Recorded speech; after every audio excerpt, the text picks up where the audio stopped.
والسابقون الأولون من المهاجرين والأنصار والذين اتبعوهم بإحسان رضي الله عنهم ورضوا عنه.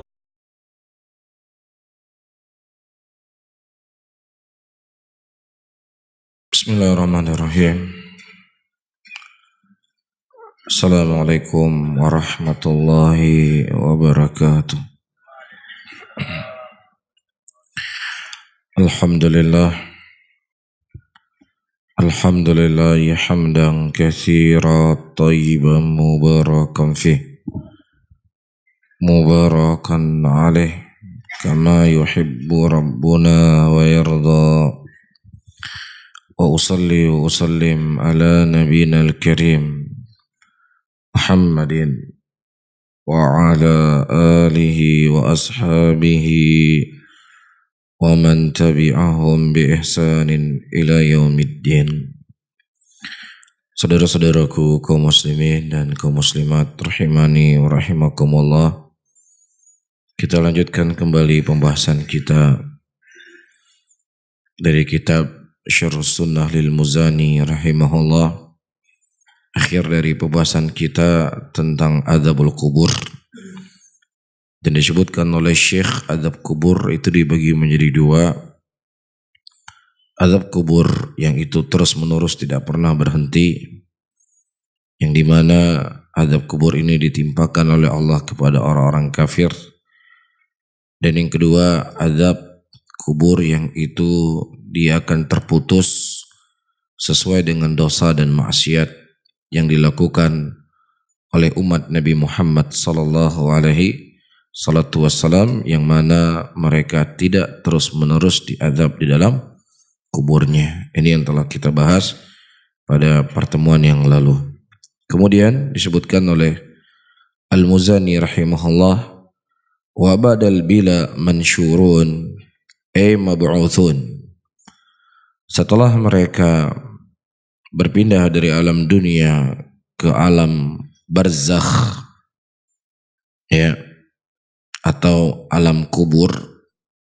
Pada waktu yang lalu saya menyinggung tentang pembahasan, kita menyinggung tentang pembahasan alam barzakh dan alam kubur. Ya. Nah, bagaimana kalau seandainya orang ketika mati tidak dikubur, dibakar, ya, atau dilempar ke lautan, atau dibalsem, atau disimpan di dalam gunung, ya, dalam goa-goa, apakah itu tidak dikatakan sebagai alam kubur? Jadi hakikatnya kehidupan manusia itu dengan beberapa perjalanan proses kehidupan. Yang pertama alam ruh, yang kedua kemudian berpindah ke alam dunia. Di alam dunia berpindah ke alam barzakh. Apa namanya? Alam barzakh. Nah, kenapa disebut sebagai kubur? Karena kebanyakan manusia ketika dia meninggal dia dikubur. Faham? Kebanyakan manusia ketika meninggal dia dikubur. Ya. Nah, hakikat daripada alam tersebut adalah alam barzakh.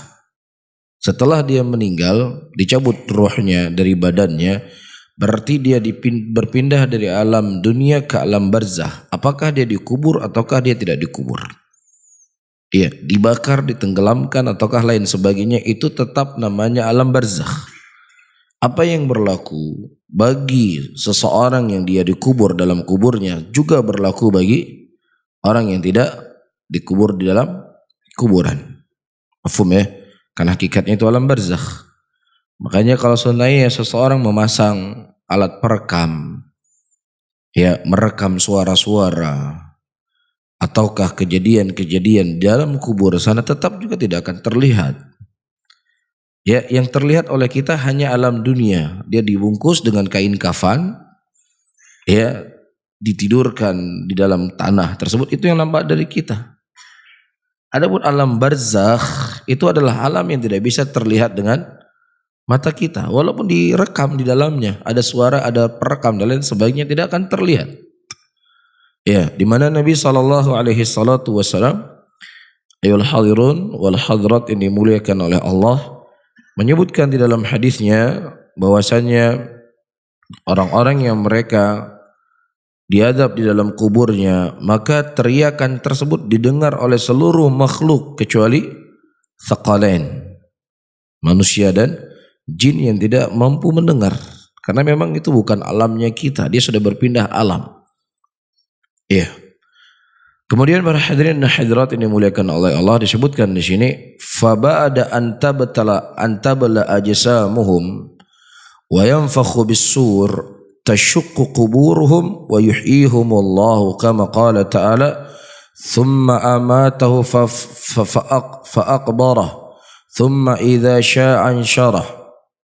Ya, setelah mereka berada dalam kubur mereka, ya, dan jasad-jasad mereka sudah menjadi tanah, dan kemudian ditiup sur itu disebutkan qarnun azim. Sur, ya, itu secara bahasa artinya adalah qarnun azim. Apa itu qarnun? Qarnun artinya tanduk yang sangat besar, yaitu akan ditiup oleh malaikat Israfil nanti di akhir zaman, yang dimana akan menggetarkan manusia dan ketakutan yang akhirnya mereka mati semuanya. Kemudian ditiup kembali untuk membangkitkan manusia dari kubur-kubur mereka. Maka tasya di sini tushaqqu quburuhum, kemudian terbuka kubur mereka. Ya, wa yuhyihumullah, dan Allah Subhanahu wa taala menghidupkan mereka kembali. Ya, dan tidak sulit ayyuhal ikhwah rahimani wa rahimakumullah bagi Allah Subhanahu wa taala menghidupkan sesuatu yang sudah menjadi tanah. Ya, seseorang tenggelam ke dalam lautan, kakinya dimakan oleh ikan yang satu, satunya dimakan oleh ikan yang lain, yang kemudian ikan tersebut pergi berenang di dalam lautan. Tidak sulit bagi Allah untuk mengumpulkan itu semuanya kembali. Ya, secara logika mana yang lebih sulit? Menciptakan sesuatu yang tidak ada, ya, atau mengumpulkan sesuatu yang telah ada? Mana yang lebih sulit? Menjadikan sesuatu yang belum ada. Dan Allah Subhanahu wa taala qadirun, mampu menjadikan sesuatu yang belum ada kemudian menjadi ada. Dan tentunya sangat mudah bagi Allah untuk mengumpulkan sesuatu yang telah ada. Tidak ada sulit bagi Allah Subhanahu wa ta'ala. Ya, sebagaimana Allah mengatakan, dan kemudian kami kemudian mereka mati, dan kemudian mereka dibangkitkan oleh Allah Subhanahu wa ta'ala. Thumma qawluhu wa yawmal qiyamah ila rabbihim mahsyurun, dan kemudian pada hari kiamat mereka kepada Rabb mereka mahsyurun. Jadi ada dua kalimat, mansyurun, mahsyurun. Yang satu setelah mim huruf nun, yang satu setelah mim huruf ha. Mansyurun, mahsyurun. Kalau mansyur artinya dibangkitkan. Kalau mahsyurun artinya dikumpulkan. Faham? Dikumpulkan. Al-hasyru fi lughah wal jam'u wal murad jam'u ajza'ul insan ba'da tafarruqiha wa iya'uhu fi dhalikal maw'id fayusyarun nas ala sa'id wahidah hufatan ghuratan ghurlan. Al-hasyr secara bahasa adalah jamak, mengumpulkan, dan diinginkan dengan jamak di sini adalah mengumpulkan ajza'ul insan, ya, dikumpulkan apa yang terpisah dari badan-badan manusia setelah terpisah, kemudian mereka dihidupkan setelah itu, dan mereka akan dikumpulkan, ya, di sebuah tempat dalam keadaan mereka itu telanjang, tidak memakai sendal, dan juga tidak disunat.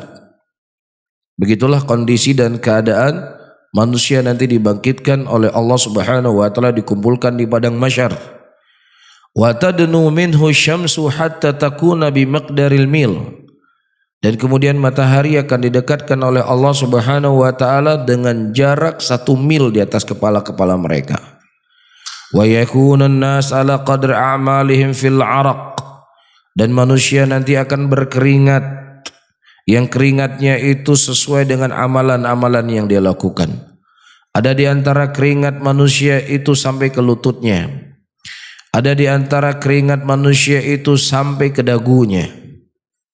Dan terkadang ada keringat tersebut menenggelamkannya. Dan hal-hal yang seperti ini ayyuhal ikhwah rahimani wa rahimakumullah, jangan kita memakai logika kita. Kok bisa orang berada di padang mahsyar, di satu tempat yang datar, disebut mahsyar itu datar, tidak ada gunung dan lain sebagainya yang kita lihat hari ini di dunia. Ya, kok bisa mereka berada di lapangan yang datar seperti itu? Keringatnya ada yang sampai ke lututnya, ada yang sampai ke bahunya, ada yang sampai ke dagunya dan lain sebagainya. Ini kan nggak masuk logika. Iya, kemudian mulailah mereka bermain dengan akal-akal mereka, menolak apa yang dikhabarkan oleh Nabi sallallahu alaihi wasallam. Hal yang seperti ini ayyuhal ikhwah, kita cukup imani. Rasulullah sallallahu alaihi wasallam mengkhabarkan kepada kita demikian keadaannya. Bagaimana hakikatnya, wallahu taala alam bissawab. Ya, hakikatnya kita tidak mengetahui. Karena jangankan, saya sering mengingatkan, jangankan sesuatu yang itu bentuknya adalah alam gaib buat kita. Iya, apa yang ada di hadapan kita saja, yang terkadang ada di badan kita, sampai hari ini kita tidak bisa mengetahui secara keseluruhannya. Iya, Rasulullah sallallahu alaihi wasallam menyebutkan bahwasanya syaitan itu berjalan di antara aliran darah manusia. Iya, nah ketika antum donor darah, nah kira-kira keluar nggak syaitannya itu? Kan dia mengalir di antara aliran darah. Ini sesuatu yang terkadang bukan akal kita tidak akan sampai memahaminya. Bagaimana hakikatnya, kita terima saja apa yang dikhabarkan oleh Nabi kita Muhammad sallallahu alaihi wasallam.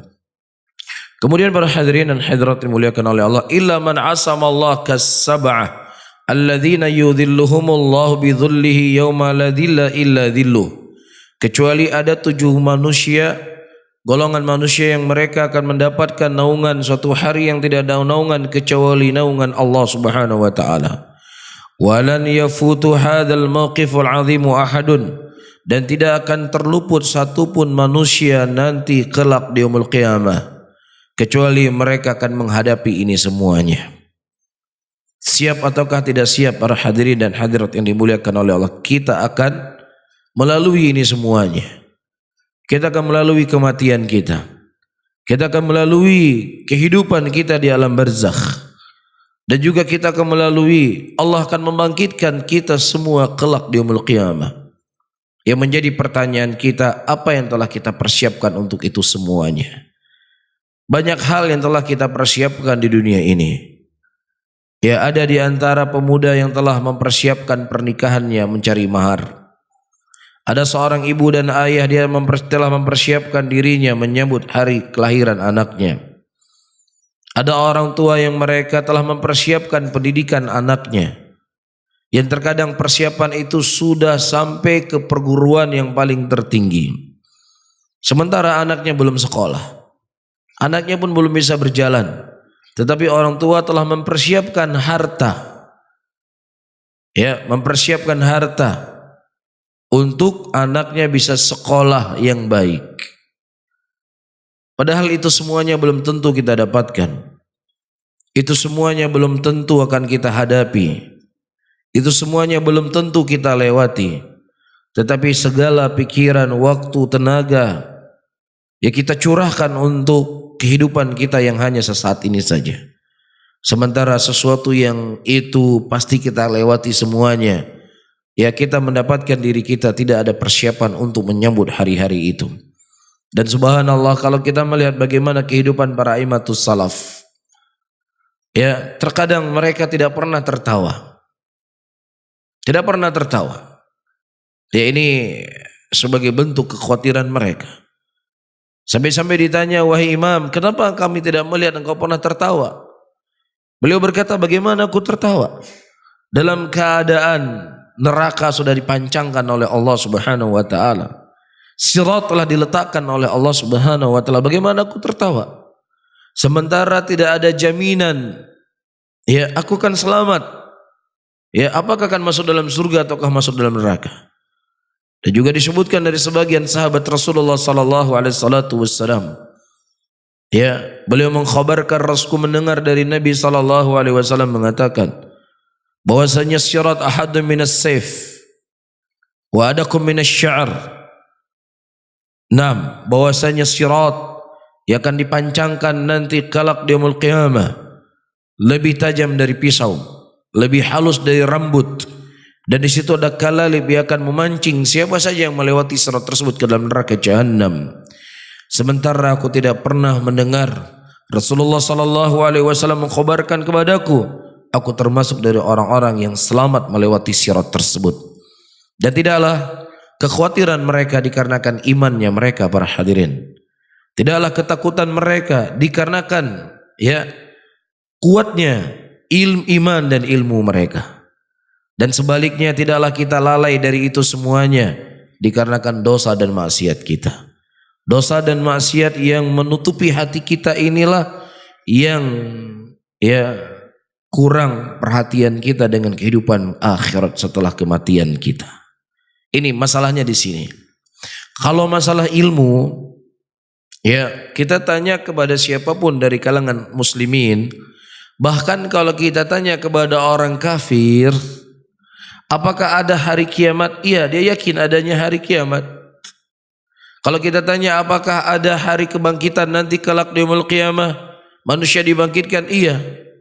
Kalau kita tanya apakah ada surga dan neraka di hadapan kita? Iya, yakin dia itu. Semuanya faham, semuanya mengerti. Akan ada kehidupan setelah kehidupan dunia. Apalagi orang Islam. Tidak ada orang Islam yang tidak meyakini adanya hari kebangkitan. Tidak ada orang Islam yang tidak meyakini hari di mana kita dikumpulkan oleh Allah. Namun yang menjadi pertanyaan adalah persiapan. Ini yang berbeda antara kita dengan mereka. Berbeda antara kita dengan sahabat Rasulullah dan ulama-ulama yang datang setelahnya. Karena iman, khaufullah, ya ketakutan diri mereka pada diri mereka, inilah yang menjadi perbedaan antara kita dengan mereka. Kemudian ayyuhal ikhwah rahimani wa rahimakumullah, waladal ardu alaihi muhasibun. Al-ardu ala Allah al-wahisab thabitun bil kitab was sunnah wal ijma'. Ya. Dan Syekh menyebutkan waladil ard alaihi muhasibun, nanti manusia kelak di yaumul qiyamah akan dihisab. Itu Allah Subhanahu wa taala akan menghisab amalan-amalan mereka. Dan itu ternukilkan dari Al-Qur'an dan juga ternukilkan dari sunnah Rasulullah sallallahu alaihi wasallam. Allah menyebutkan fa wa rabbika lanas'alannahum ajma'in amma kanu ya'malun.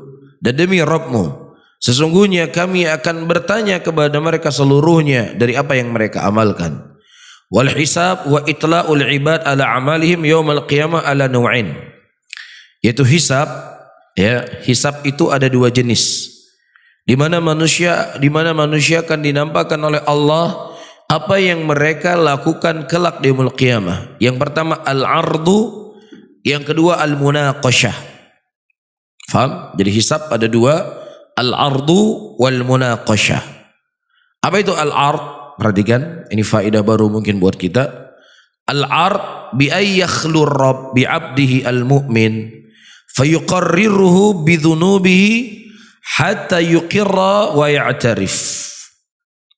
Bi ay yakhlur rabb, yaitu Allah Subhanahu wa taala yakhlu, ya, menutup manusia tersebut, ya, dari dosa-dosa yang dia lakukan. Allah tidak menampakkan. Faham? Jadi ada manusia-manusia yang mereka berbuat dosa, mereka berbuat maksiat kepada Allah Subhanahu wa taala, tetapi Allah Subhanahu wa taala menghijabi. Ketika Allah Subhanahu wa taala bertanya kepadanya dari dosa yang dia lakukan, Allah hijabi sehingga tidak ada yang mengetahui. Dan ini disebutkan dalam hadis yang sahih dari Nabi sallallahu alaihi wasallam, fayuqarriruhu bidzunubihi, dan dia mengakui itu kesalahan saya ya Allah, itu dosa saya ya Allah. Ya. Ini yang namanya al-ard. Yang kedua al-munaqasyah. Apa itu munaqasyah? Biayyu yusailuhu Allah fi dzunubihi faman nuqisha hisab udziba. Allah Subhanahu wa taala akan melakukan munaqasyah. Munaqasyah itu yaitu terjadi seperti apa? Kamu begini, kenapa kamu begini? Kenapa kamu begini? Kalau tadi cuma Allah menambahkan, ini dosa yang kamu buat. Iya, saya berbuat dosa. Kalau yang satunya munaqasyah itu dipertanyakan oleh Allah, diminta pertanggungjawaban oleh Allah Subhanahu wa taala. Beda ya? Paham di sini? Mana yang lebih berat? Al-ard atau munaqasyah? Munaqasyah lebih berat. Makanya disebutkan faman nuqishal hisab udziba. Barang siapa yang seseorang ya dinukish, apa itu nukish? Dia apa istilahnya, ditanya-tanya, munaqasyah, ditanya maka dia telah diazab. Ya, saya sering melogikakan, rahimani wa rahimakumullah, ya, atau logika yang mudah dalam kehidupan kita sehari-hari. Ya, ada seseorang dipanggil oleh polisi, posisinya sebagai saksi dengan posisinya sebagai tersangka. Beda enggak? Beda enggak perasaan dan kondisi orang menghadapi tersebut? Mana yang lebih berat? Tersangka ataukah? Tersangka lebih berat. Iya, ini dia sebelum dipenjara, sebelum divonis. Ya, ketika terjadi munaqasyah antara penyidik dengan tersangka tersebut, ini sudah sangat menakutkan. Sudah sangat menakutkan. Nah, sekarang ia akan bertanya kepada kita, ia akan melakukan munaqasyah dengan kita siapa? Allah Subhanahu wa taala.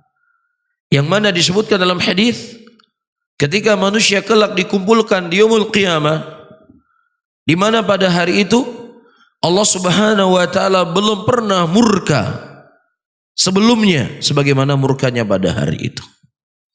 Inilah hari-hari yang mengerikan, hari-hari yang menakutkan. Dengan begitu banyaknya dosa yang kita bawa bertemu dengan Allah, satu persatu akan Allah minta pertanggungjawaban. Maka disebutkan ini telah diazab dia sebelum diazab di dalam neraka. Mafhum? Taib. Wa minan nasi man yadkhul jannah bila hisabin wala adzabin kama sadzalika anin nabi sallallahu alaihi wasallam. Oleh karena itu, kaum mukminin mereka akan masuk ke dalam surga melalui beberapa tahap. Tahap yang pertama adalah tahap yang paling tertinggi. Ada dari kalangan mukminin yang mereka masuk ke dalam surganya Allah tanpa ada dihisab dan juga tidak diadab. Ini manusia yang paling tertinggi. Dan jumlahnya ada 70.000 orang. Dan setiap 70.000 orang membawa 70.000 yang lainnya. Jadi kalau ditotalkan kurang lebih 4,9 juta.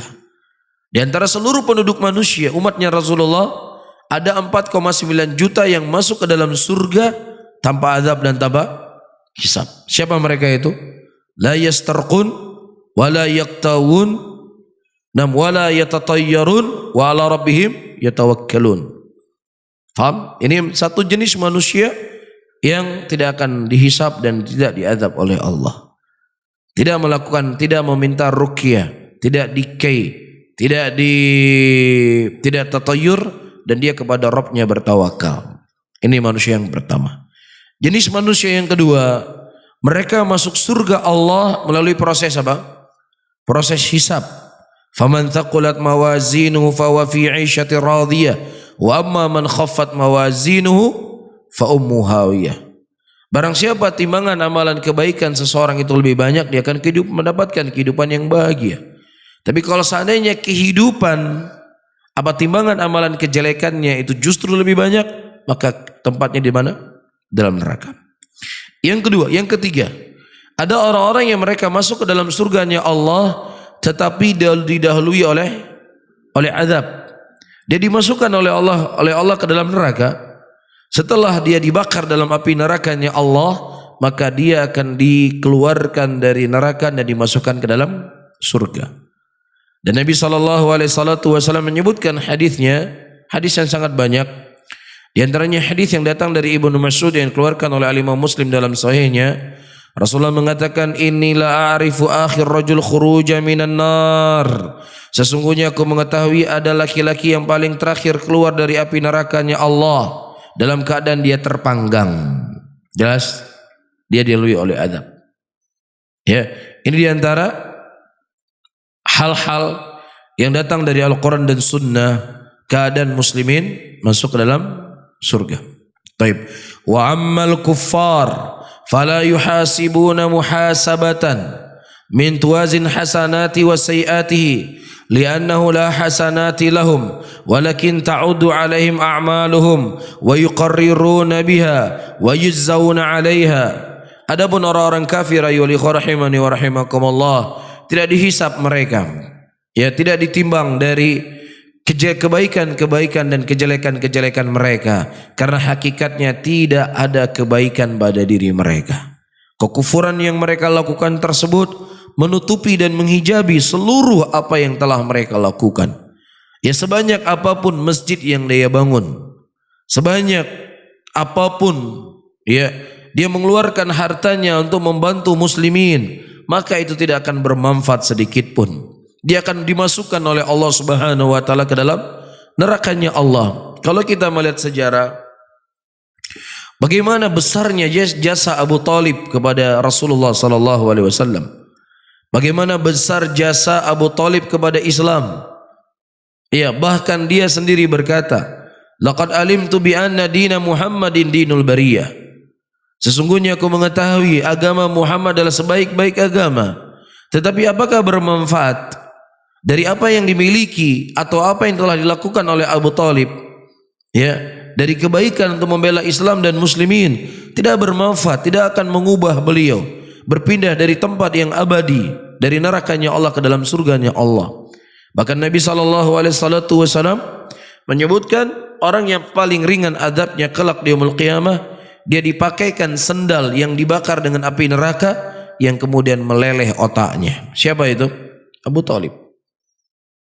Ya, padahal kebaikannya itu sangat luar biasa. Tapi karena kekufuran itu tidak bisa menolong beliau. Makanya Rasulullah berkata kepadanya, "Ya ammi, kul kalimatan." Wahai bapak, wahai pamanku, sebutkanlah kalimat yang aku bisa membelamu nanti di depan Allah. Apa yang bisa membela kita? Kalimat tauhid, keislaman kita, keimanan kita, itu yang bisa membela kita. Adapun orang yang mereka tidak beriman kepada Allah, tidak beriman kepada Rasul, walaupun dia kerabat Nabi Muhammad sallallahu alaihi wasallam, tidak bisa ditolong oleh Nabi Muhammad sallallahu alaihi wasallam. Bisa difahami di sini? Baik. Kemudian wa yuqarriruna biha wa yujzauna 'alaiha. Qawlu bihadratil mawazin, dzakara al-musannifu mizan alladhi yunsabu yawmal qiyamah wa mizanun haqiqi wahidun wa lahu kifatan. Wa jumi'a fi qawli ta'ala wa nada'ul mawazinal qista liyaumil qiyamah fala tudlamu nafsun syai'a. Ya, dan nanti akan didatangkan mawazin, timbangan neraca, yang mana neraca itu memiliki dua mata. Rasulullah disebutkan dalam hadis, lahu kifatan, dia memiliki neraca itu memiliki dua mata. Ya, dan di dalam neraca tersebut, luasnya neraca tersebut bisa diletakkan di dalamnya langit yang 7 dan bumi yang 7. Kita bisa bayangkan bagaimana besarnya mizan yang akan digunakan oleh Allah Subhanahu wa taala untuk menimbang amalan manusia. Jelas besarnya berapa? Bisa ditimbang, bisa diletakkan di situ 7 langit dan 7 bumi. Allahu Akbar. Ya, maha besar Allah Subhanahu wa taala. Nah, apa saja yang ditimbang? Di dalam timbangan tersebut disebutkan di sana ayuhal ikhwah, ada beberapa riwayat yang datang dari Nabi kita Muhammad sallallahu alaihi wasallam. Yang pertama, ya, yang akan ditimbang adalah amalannya. Apa yang ditimbang? Amalannya. Apa dalilnya? Ayat yang saya sebutkan tadi, faman thaqulat mawazinuhu fahuwa fi 'ishatir radiyah wa amma man khaffat mawazinuhu. Siapa yang ditimbang amalan kebaikannya dan kebaikannya lebih banyak, dia akan dapat hidup dalam surga. Faham dan seterusnya. Jadi ada amalan yang ditimbang. Yang kedua, yang ditimbang adalah catatan amalannya. Catatan amalannya. Sebagaimana disebutkan dalam hadis, Rasulullah SAW menceritakan ada seorang laki-laki yang dia memiliki 99 catatan amalan kejelekan. Dan satu catatan amalan kejelekan sejauh mata memandang. Kemudian didatangkan kepadanya bitokoh yang berisikan kalimat la ilaha illallah. La ilaha illallah. Ketika ditimbang kartu tersebut, bitokoh tersebut, ternyata kartu tersebut lebih berat timbangannya di sisi Allah Subhanahu wa ta'ala. Jelas? Jadi bukan amalannya ditimbang, catatan amalannya yang ditimbang. Yang kedua. Yang ketiga, ia akan ditimbang oleh Allah Subhanahu wa ta'ala nanti di yaumul qiyamah adalah orangnya, pelaku amal tersebut. Disebut dalam sebuah hadis, akan didatangkan nanti kelak di yaumul qiyamah min athmanir rajul, laki-laki yang paling gemuk, sangat gemuk badannya. Ketika ditimbang di catatan amalan tersebut, ternyata dia tidak lebih berat dibandingkan kapas. Ya, timbangannya seperti berat kapas, ringan sekali. Padahal badannya sangat besar. Tidak berpengaruh sedikit pun di dalam amalannya. Nas'alullah salamata wal afiyah.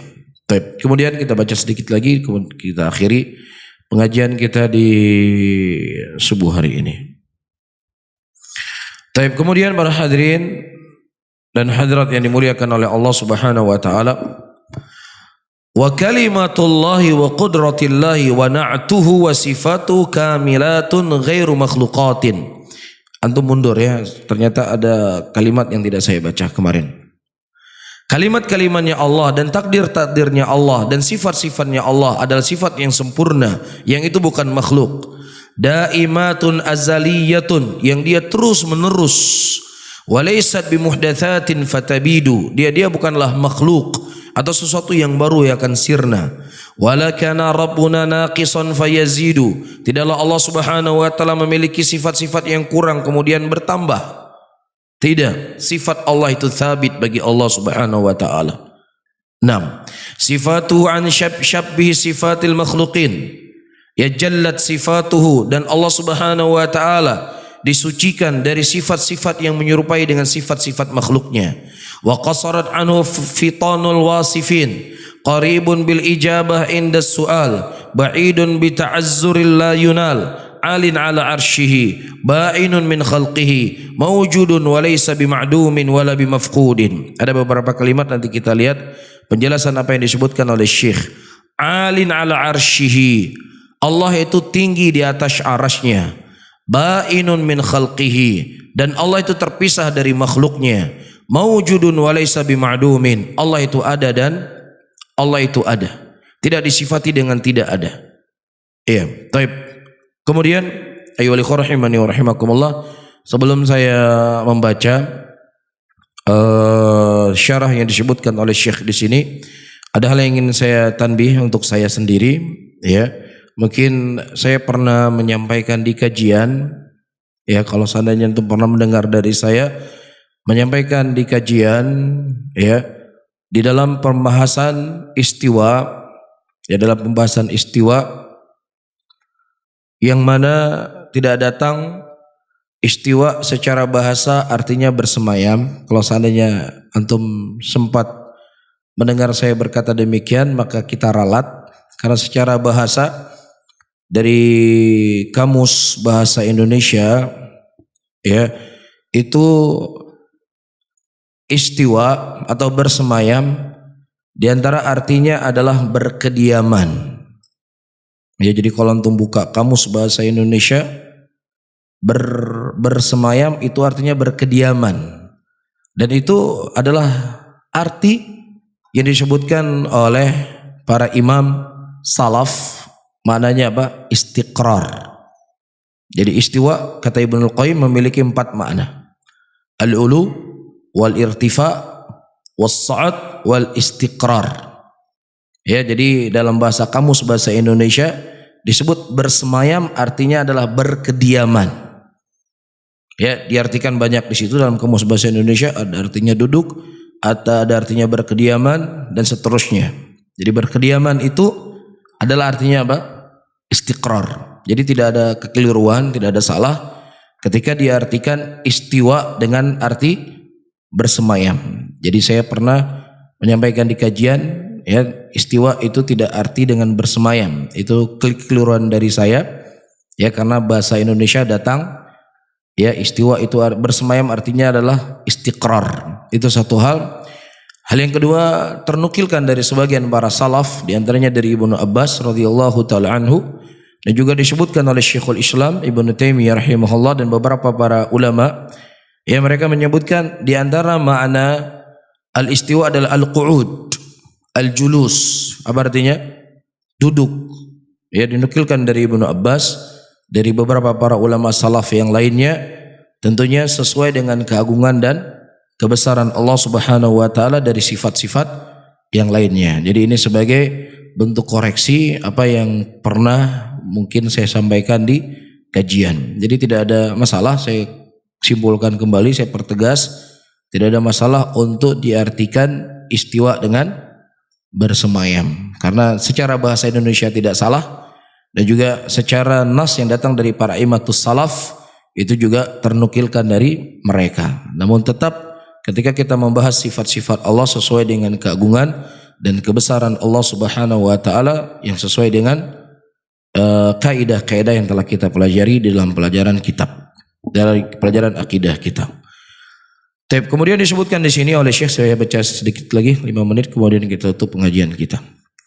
Lamma dzakara al-musannif rahimahullah aqidata ahli sunnati wal jamaah fil Qur'an wa annahu kalamullah ووحي وتنزيله وأنه ليس بمخلوق ذكر بعد عقيدة أهل السنة والجماعة في عموم الصفات وبين أن جميعها غير مخلوقة بل ربنا عز وجل هو وحده الخالق وكل ما عداه مخلوق كما قال تعالى قل الله خالق كل شيء وهو الواحد القهار. Dan Syekh rahimahullah menyebutkan tentang akidah ahli sunnati wal jamaah tentang Al-Quran. Sesungguhnya Al-Quran itu adalah kalamullah, wahyunya, dan juga apa yang diturunkan oleh Allah, dan dia itu bukan makhluk. Dan kemudian beliau menyebutkan tentang akidah ahli sunnah wal jamaah tentang keumuman sifat, dan menjelaskan seluruh dari sifat-sifat Allah itu bukanlah makhluk. Ya, bal Rabbuna, bahkan Rabbnya kita adalah Allah Subhanahu wa taala yang menciptakan. Allah zat yang Maha menciptakan. Wa kullu ma'adahu, dan seluruh apa yang selain Allah, seluruh yang selain Allah, arash, langit, bumi, sidratul muntaha, dan apapun itu namanya, maka itu apa? Makhluk, bukan Allah Subhanahu wa taala. Namun sesuatu yang itu melekat pada diri Allah dari sifat-sifatnya dan zat dan nama-namanya, maka itu bukan makhluk. Sebagaimana Allah sebutkan dalam Al-Quran, Qulillahu khaliqu kulla syai'in wa huwal wahidul qahhar. Dan katakanlah bahwasanya Allah adalah pencipta segala sesuatunya. Jelas di sini. Wallahu a'lam bishawab. Dan ini pembahasannya panjang, insyaallah kita jelaskan pada pertemuan yang akan datang. Tapi mungkin ada beberapa waktu, jika ada sesuatu yang mau disampaikan atau ditanyakan silakan. Terkait dengan pembahasan yang sedang kita bahas atau masail-masail yang lainnya, tentunya sebatas kemampuan yang saya ketahui. Tapi kalau tidak ada, saya tutup pengajian kita di pagi hari ini. Allahumma salli ala Muhammadin wa ala alihi wa ashabihi wa man tabi'ahum bi ihsanin ila yaumiddin. Wassalamualaikum warahmatullahi wabarakatuh.